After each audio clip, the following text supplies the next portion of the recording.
સુરેન્દ્રનગર જિલ્લાના થાનગઢ શહેરમાં મગફળીનું ગોડાઉન આવેલું છે। એફસીઆઈનું ત્યાં ટેકાના ભાવે લાખો કરોડો રૂપિયાના ખર્ચે મગફળી ખરીદીને આ ગોડાઉનની અંદર રાખવામાં આવી હતી। અચાનક ઓચિંતા આગ ભભૂકી ઉઠતા અને આગે વિકરાળ સ્વરૂપ ધારણ કરતા કરોડો રૂપિયાની મગફળી બળીને ખાખ થઈ ગઈ છે।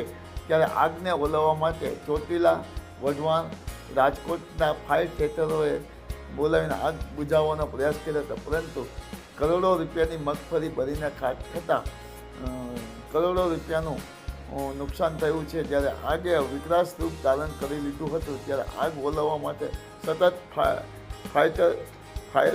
ફાઇટરોએ ખૂબ જ પરિશ્રમ મહેનત કરી હતી। જ્યારે કરોડો રૂપિયાની જ્યારે ગોડાઉનમાં ટેકાના ભાવે ખરીદેલી મગફળી જ્યારે આગ ઓલાય અને ત્યારબાદ સાચવવાનો સર્વે હાથ ધરે ત્યારબાદ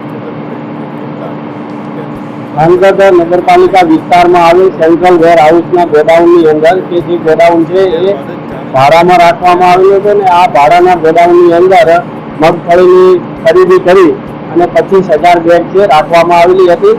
કોઈ કારણોસર શોર્ટ સર્કિટના કારણે આગ લાગી હોવાનું પ્રાથમિક દ્રષ્ટિએ જણાય છે। હાલ 5 ફાયર ફાઇટરની ટીમો દ્વારા આગને કાબૂમાં મેળવી લીધો છે। બીજો જે જથ્થો અહીંયા તપાસને વગેરે જે જણસી પડી છે તેને કોઈ નુકસાન થયું નથી, પરંતુ મગફળીના જે સ્ટેક છે એ સ્ટેકના ઉપરના જે ભાગ છે ઉપરના ભાગ અંદાજે 1500 થી 2000 ટકાને હાલ બળી ગયેલા માલુમ પડેલ છે। બાકી આગ ઉપર છે કાબુ મેળવી લીધો છે। ફાયર ફાઇટર રાખવું પડે એવું જરૂરી હોય છે ખરા ગોડાઉનમાં?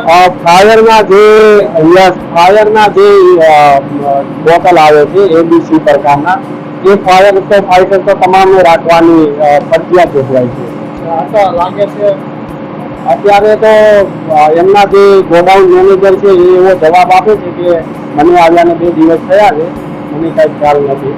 એટલે એમની જે અમદાવાદની ટીમ આવી રહી છે એ જવાબ શું આપે છે